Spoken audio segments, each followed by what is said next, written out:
Hello and welcome to Inside IUE Sports. I'm your host, Caleb Gillock, and today we're going to start out talking a little bit about cross country. Joining me first today is Allie Can and Morgan Stanley. How are you guys today? Good. Pretty good.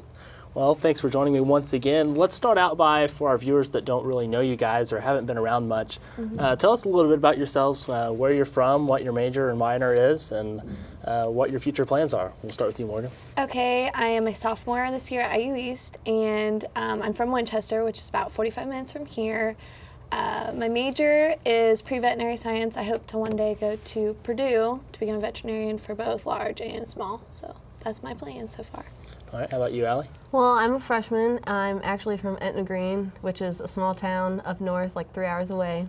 I am majoring in business right now, and I want to be able to open up my own practice and be an equine massage therapist. All right, now what made you guys want to come to IU East? For me, it was close, accessible, and cheaper. Also, I knew I could run here, so it was kind of a dream from a long time ago. So. And mine was a lot of, like my friend Taylor, she's playing basketball here, and she kind of put it in my ear about running. And I mean, I had other options to run, so like being able to run here wasn't really it. And then I met the team, and that was kind of my selling point. All right, well, we were just talking before we started recording here, and I heard that according to Coach Crowley, you guys are two of the more energetic on the team, and you also played a little bit of a joke on him last week. What was that about? Well, Allie, all right, go well, ahead. I'll take this away because it was kind of my fault in a way. We were actually stretching for a morning practice, and one of our girls, Grace, she was going to walk away to go use the restroom. By the way, she's the #1 runner. Yeah, she is. And so I probably added to the heart attack. And she was going to walk away, and Coach walked out, and I was like, Coach, Grace really decided to quit this time. And he had a small heart attack, saw it on his face, and he's like, what? And then she came walking out, and she had no idea that I was even playing this joke on him. And I was like, well, I was like, Grace, are you deciding to come back? She goes, yeah, I had a long time to think about it. And she goes, I decided it probably wouldn't be best to leave you guys. And we're like, oh my gosh, thank you. And yeah, he kind of caught on because he thought we were serious. I was like, no, it wasn't. It was a serious joke. Well, at least it's good that she caught on and went along with it. But you said that she was serious this time. Has she thought about it before in the past? Or No. just another joke before that? Just part of the whole joke, I guess. Yeah. All right. Well, obviously, you guys have a lot of fun on the team, and you had a great day at the Earlham Invite. Of course, you mentioned Grace Yetton and Haley Rogers, who's also in the room. They had top 10 finishes. What was it like to see them be able to do so well at the Earlham Invite? We expected going in that it was going to be a little bit more intimidating because last year when I ran, there wasn't near as many teams. And this year we had like Manchester and Hanover, which we weren't intimidated. We were going in this week like we were going to go hard no matter what. And I think we had a really good outcome. We practiced hard on Earlham, going up hills. I think we were ready and we did pretty well. All right, what do you think, Allie? Well, it was actually my first meet, so I was kind of like really nervous, and it helped because Morgan, she kind of keeps everybody sane, and so at the start line I wasn't feeling very well, and she's like, you'll be fine, and you're running, and I think we came out where we wanted to. We all went out hard and kind of kept consistent, so. Now, you said you weren't feeling well. There's obviously been a lot of sickness going around. Was it sickness or was it just nerves? No, it was nerves. Just nerves? Yeah, I've been out with like a meniscus issue, so being back, I always get nervous before meets anyway, and it's just kind of how I am. So I was like, oh, well, here we go. And did you have to do any special training for the meniscus issue to come back, or? Yeah, actually I sat a lot, and I had to do a lot of stretching, so it was like a lot of repetitive stuff, but Jesse Tittle, our athletic trainer, he was really good about getting me back, and Coach really worked well with me in the whole thing, and we had a good couple weeks of training before he actually let me compete. So. Well, it's definitely great to have people like Jesse that can help you get ready for meets and stuff like that. How did the Earlham Invite go for each of you? We'll start with you, Morgan. Okay, like I said before, we did the workouts, and I was kind of nervous going in. I was like, okay, either today's going to be a really, really bad day or it's going to be a really good day. Because we all had a rough week of adversity through anything. There were deaths, everything. And I think, personally, I did really well. And I looked at my watch, and you're not really supposed to when you're running. And I was like, oh, man, I'm in the 20s. Yes, I'm fully made my PR for my entire career of running. Well, I still continue to get a PR at 21:34, so it's pretty good. All right, great job. How about you, Allie? Well, I wasn't really, I was expecting, I set a goal for myself kind of just to see where I would be at, because obviously I hadn't ran in a couple months, and overall I didn't reach where I wanted to go, but I was experiencing a lot of pain that I wasn't expecting. But other than that, I think overall it went pretty well. I mean, obviously I had nothing prior to this to look forward to, so I mean, setting a goal and I have to start somewhere, so. Right. Well, with the Earlham Invite going so well for both of you, of course, coming up next is the Wilmington College Jenna Strong Fall Classic. What are you guys expecting there? A lot of runners. Last year, the line, you can't even see the other end. It was kind of, whoa, so many people. And the first turn, you're literally elbow to elbow with people and you are pushed so much harder. I think everybody will get their lowest times this season there. How about you, Allie? Well, I'm just kind of expecting I just want to go out and the course will be a lot flatter, so I think my time will drop a lot, and I just want to see where I'm at on a flatter course, because obviously Earlham is a little hillier, so that probably didn't help as much. So, just kind of see what happens. All right, well, thank you guys for joining me, and best of luck throughout the rest of the season. We'll be right back with more Inside IUE Sports. This is where a busy mom can work toward a bachelor's degree from a top national university during softball practice. It's where a service member can continue his college studies from anywhere in the world, and where you'll benefit from one of the country's most effectively delivered online programs. Woohoo! So, if you've ever wondered if a college education is really worth it, this is where you'll see that it is. This is Indiana University East Online.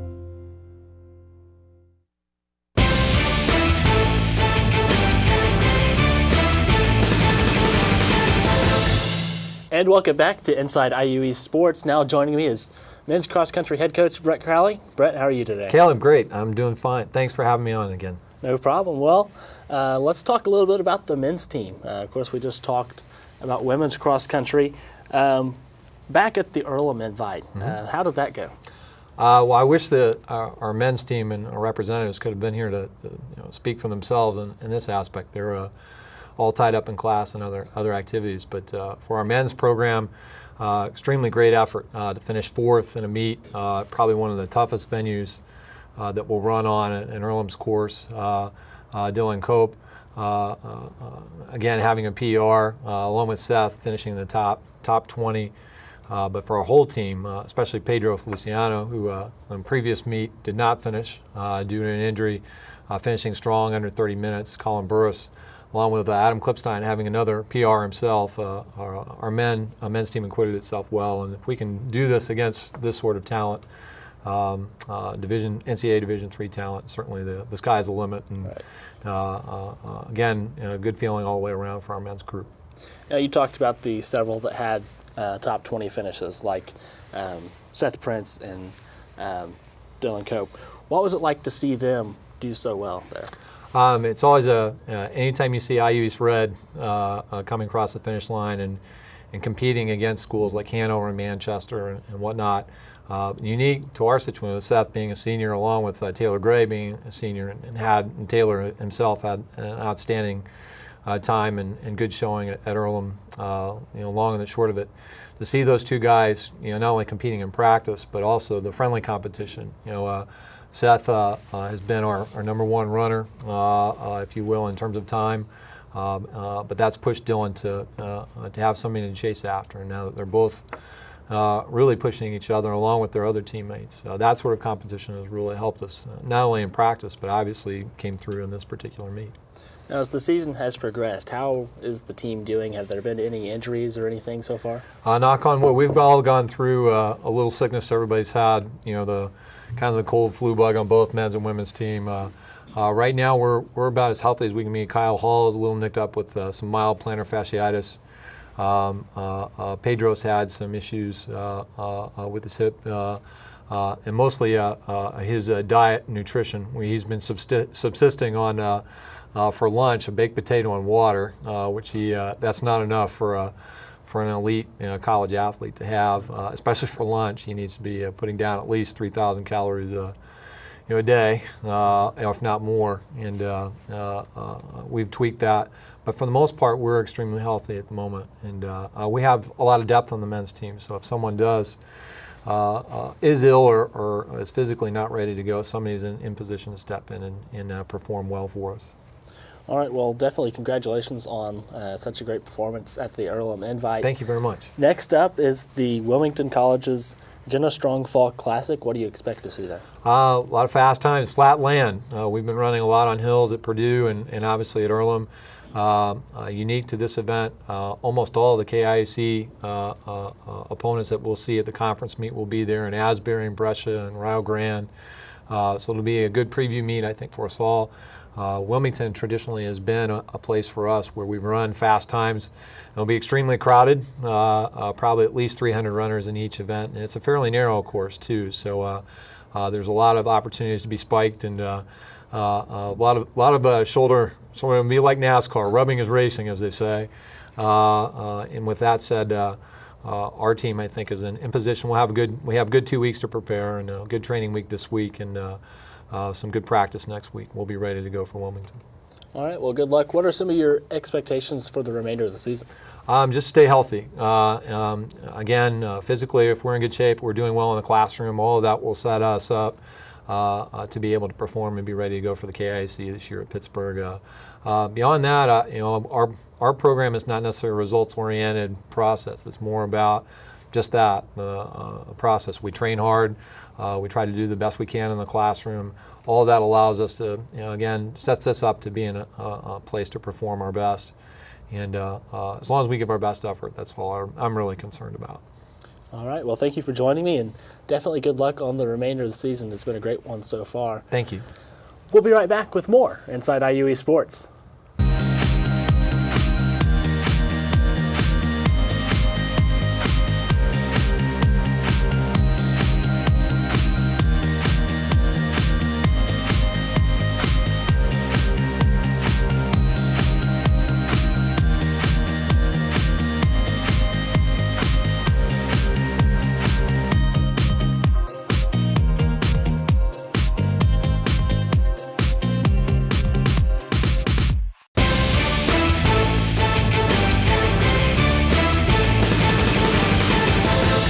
And welcome back to Inside IUE Sports. I'm your host, Caleb Gillock. It's time for Wool Smack. Wool Smack is where all of my guests join me, and I'll ask them a specific question. Each of them have a chance to answer the question, and the winner that I choose gets 30 seconds of face time to promote whatever topic they would like. Today's question is, if the NAIA added a sixth core value, with the first five being integrity, respect, responsibility, servant leadership, and sportsmanship, what do you think the sixth core value would be? Allie, we'll start with you. Well, that's kind of a tough question. So I was thinking that maybe me and Morgan can team up against Coach and kind of take I'll let you guys work together This isn't as long fair. as we I'll let you guys work together as long as this will go smoothly. Okay, we got this. Okay. So, Coach, while we're letting them think for a moment, Oh, yeah. we'll let you go ahead and Oh, you're talk gonna let about me what go you think it first? would be. Okay. I would have to say, even though this is a component of integrity, I think an emphasis on honesty would be a sixth core value across the board, because this ties into academic performance and achievement. You want an athlete who's going to be honest enough with you to tell you, similar when Allie was starting to hurt, she very readily said when her knee was bothering her, yeah, Coach, I can't go anymore. And hopefully that would parlay into, again, honest relationships with your athletes, even in the classroom, where someone bombs a test. We don't have the situations that other schools have had to deal with academic fraud and so forth that are good enough to let us know specifically that, again, yeah, I didn't perform so well on that in that size of circumstance. And people that are forthright to let us know that and be honest, I think that would be a good core value to again reemphasize across the board. All right, Morgan and Allie, he says honesty. What have you agreed on? I think we can top that just a little bit. Communication, that's a huge thing for us.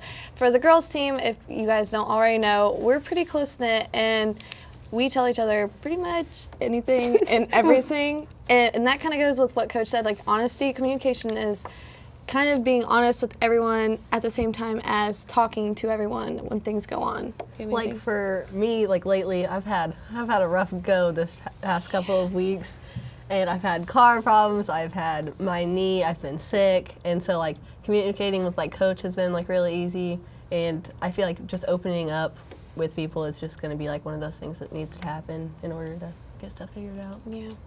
All right, well, you've both definitely, or I guess all three of you technically, have made it kind of a tough choice, even though it was kind of 1-1 here. But, Just saying. got a lot of coughing going on. I know, we've got a lot of Newcastle connections, so we'll see how this plays out. Well, I think both are great answers. I mean, obviously, honesty, that's something that every coach would like out of his players, or would definitely hope they will give him. If I was a coach, I'd want my players to be honest with me about how they're doing in the classroom, or why they may have been a few minutes late to practice. But communication's also another is also another great one, because in order to do anything on a day-to-day basis, we have to be able to communicate, and that's whether it's in class or whatever it is, you have to be able to communicate. So I think the winner on this one is going to be Morgan and Allie. Oh, yeah! First of all, it took two of you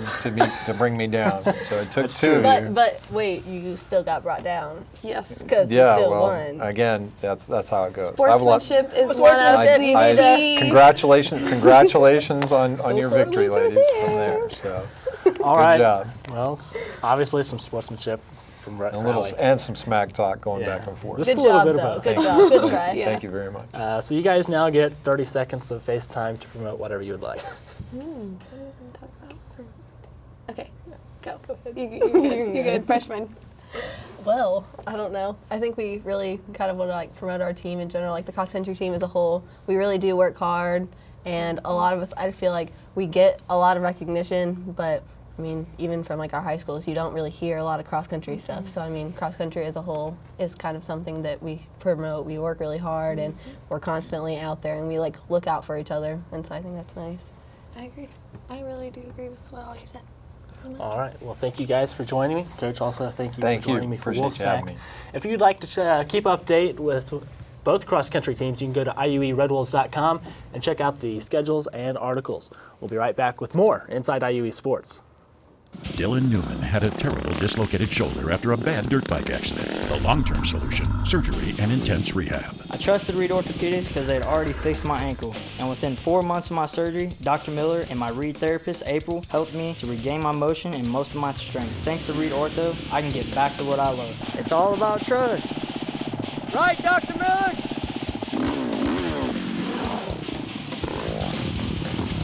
Right here at Reed. Right here in Richmond.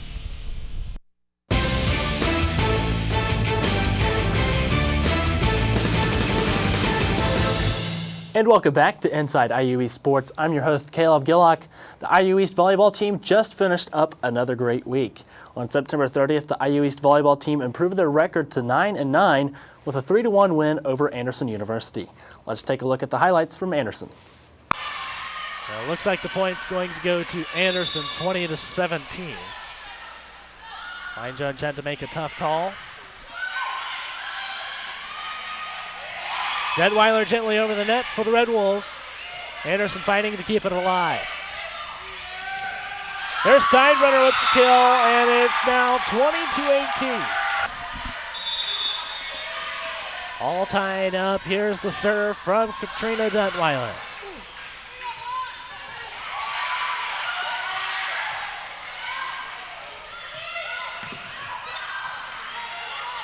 Bachman tried to have a kill there for the Ravens, and IU East is going to take the 21-20 lead after it looked like Steinbrenner was able to get the ball easily over the net. So up by 1 is IU East.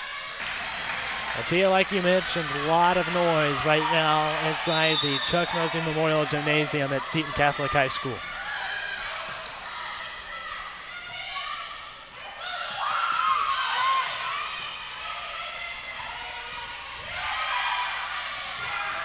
Steinbrenner with the kill, 23-20.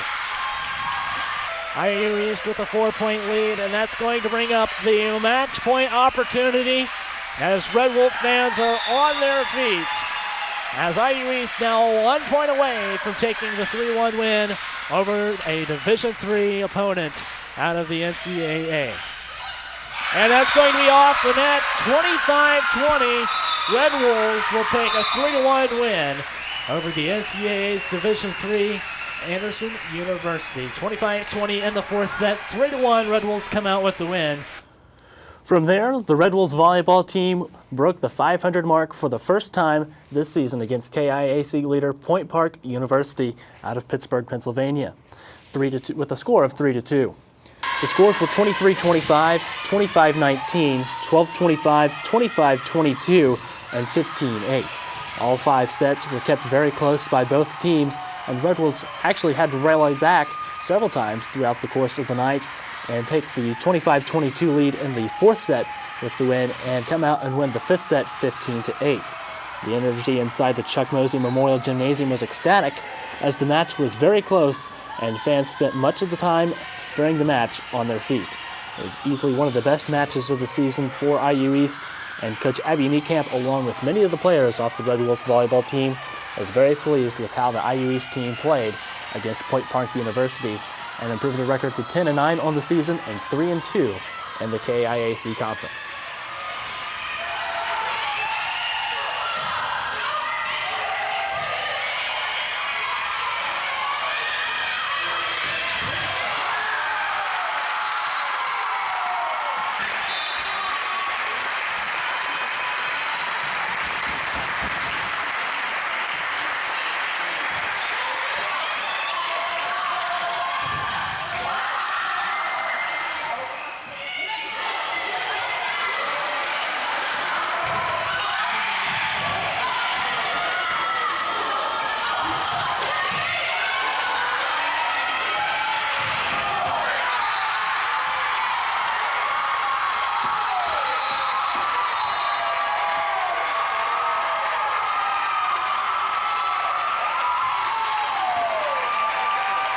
And there you have it, a look inside Seton Catholic High School at the Chuck Mosey Memorial Gymnasium as the Red Wolves defeated the #1 team in the Kayak Conference, Point Park University, with a score of 3-2. We'll be right back with more inside IUE Sports.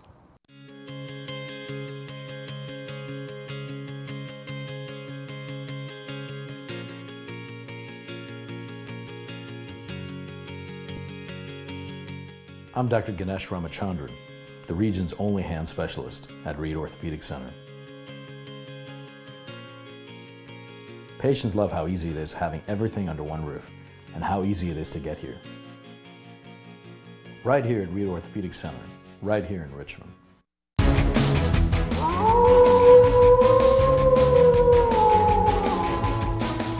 That sound that you just heard means that it is time for Wolf Center on Inside IUE Sports. Wolf Center is where we take a look back at last week's IU East results and ahead to next week's schedule. You can download the Wolf House sound that you just heard for free by downloading the free IU East Athletics app to your iPhone or Android device. You can download the app at the iTunes App Store or at the Google Play Store. And now taking a look back at some of last week's results, on September 30th, the men's tennis team fell to Cedarville with a score of 8-1. Colton Shipley won at #4 singles. Also on September 30th, the IU East volleyball team improved their record to 9-9 with a 3-1 win against Anderson University. Caitlin Kelly had 45 assists along with 11 digs. On October 2nd, volleyball broke the 500 mark for the first time this season with a 3-2 win over Point Park University. The Red Wolves are now 10-9 on the regular season and 3-2 in the Kayak Conference. Also on October 2nd, men's tennis took a 9-0 victory over MU Middletown. Gon Voracek won at #6 singles. Women's tennis also won 3-0 over Miami University Middletown, 3-0. Brittany Heathcox won at #1 singles and #1 doubles. On October 4th, the women's cross-country team placed 6th at the Earlham Invite. Haley Rogers had a 5K time of 21 minutes and 7 seconds, which is 7th fastest in school history. The men's cross-country team placed 4th at the Earlham Invite on October 4th. Dylan Cope placed 15th with a PR of 27 minutes and 6 seconds. On October 5th, the women's tennis team fell to Miami University Hamilton 4-3. Jordan Bowman won at number 1 doubles and at number 2 singles. And also on the 5th, men's tennis defeated Miami University Hamilton 9-0. Ty Butler won at number 1 doubles and number 1 singles. Now taking a look at the schedule, Carlo will be at IU East on October 11th at 11 a.m. That's at Seton Catholic High School, and you can catch the game at iueredwolves.com. Also later that afternoon, IU East at home against Central State at 3 p.m. You can also catch that game at iueredwolves.com.